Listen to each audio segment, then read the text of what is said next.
John chapter 11.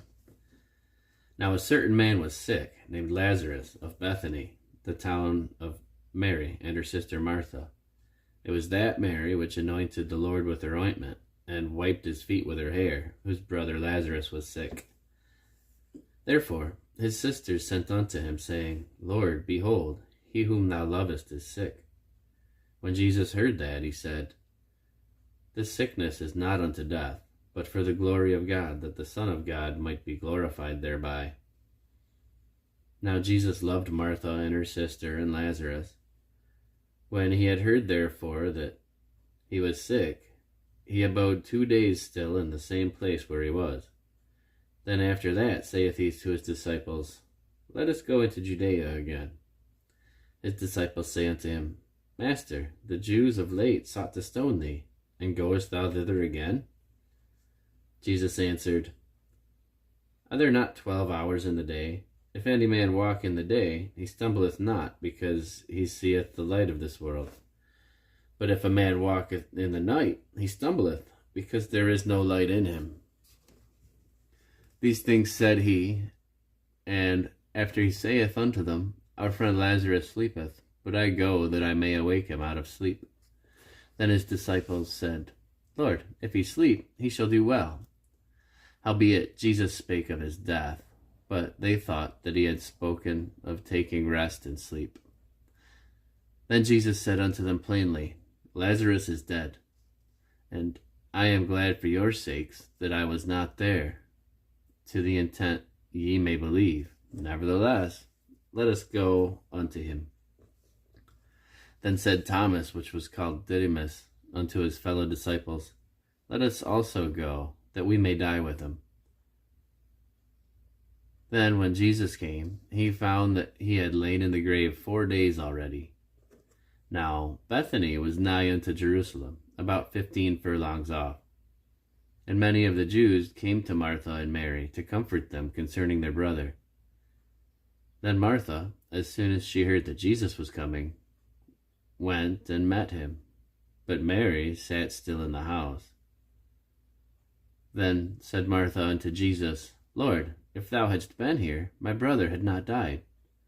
But I know that even now, whatsoever thou wilt ask of God, God will give it thee.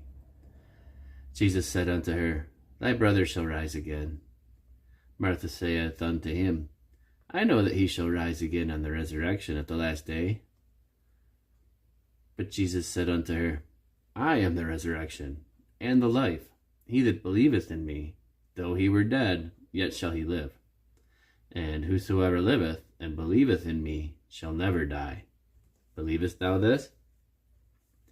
She saith unto him, Yea, Lord, I believe that thou art the Christ, the Son of God, which should come into the world. And when she had so said, she went her way, and called Mary, her sister, secretly, saying, The Master is come, and calleth for thee. As soon as she heard that, she arose quickly, and came to Jesus. Now Jesus was not yet come into the town, but was in that place where Martha met him. The Jews then, which were with her at the house, and comforted her, when they saw Mary, that she rose up hastily and went out, followed her, saying, She goeth unto the grave to weep there. Then when Mary was come to where Jesus was, and saw him, she fell down at his feet, saying unto him, Lord, if thou hadst been here, my brother had not died. When Jesus therefore saw her weeping, and the Jews also weeping, which came with her, he groaned in the spirit, and was troubled, and said, Where have ye laid him? They said unto him, Lord, come and see. Jesus wept. Then said the Jews, Behold how he loved him. And some of them said, Could not this man, which opened the eyes of the blind, have caused that even this man should not have died? Jesus therefore, again groaning himself, cometh to the grave. It was a cave, and a stone lay upon it. So Jesus said, Take ye away the stone. Martha, the sister of him that was dead, saith unto him, Lord, by this time he stinketh, for he hath been dead 4 days. Jesus saith unto her, Said I not unto thee that if thou wouldest believe, thou shouldest see the glory of God? Then they took away the stone from the place where the dead was laid. And Jesus lifted up his eyes and said, Father, I thank thee that thou hast heard me.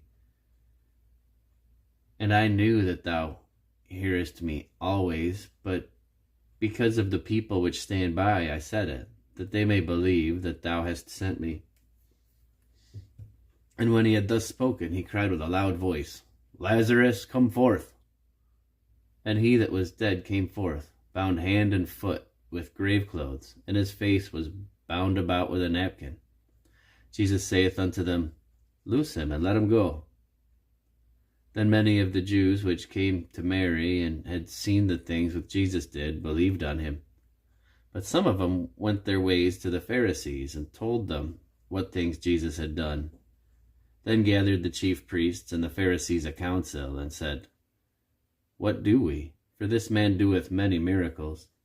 If we let him alone, all men will believe on him, and the Romans shall come and take away both our place and nation.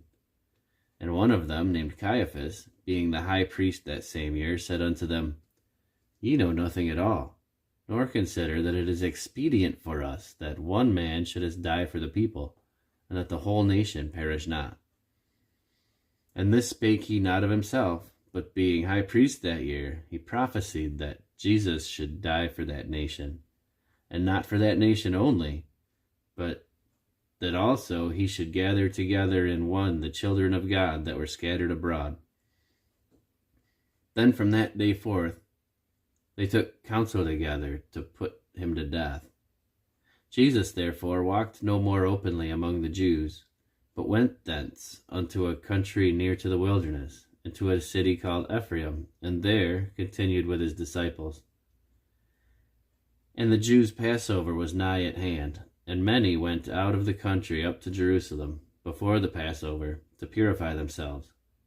Then sought they for Jesus, and spake among themselves as they stood in the temple, What think ye, that he will not come to the feast? Now both the chief priests and the Pharisees had given a commandment that, if any man knew where he were, he should show it, that they might take him.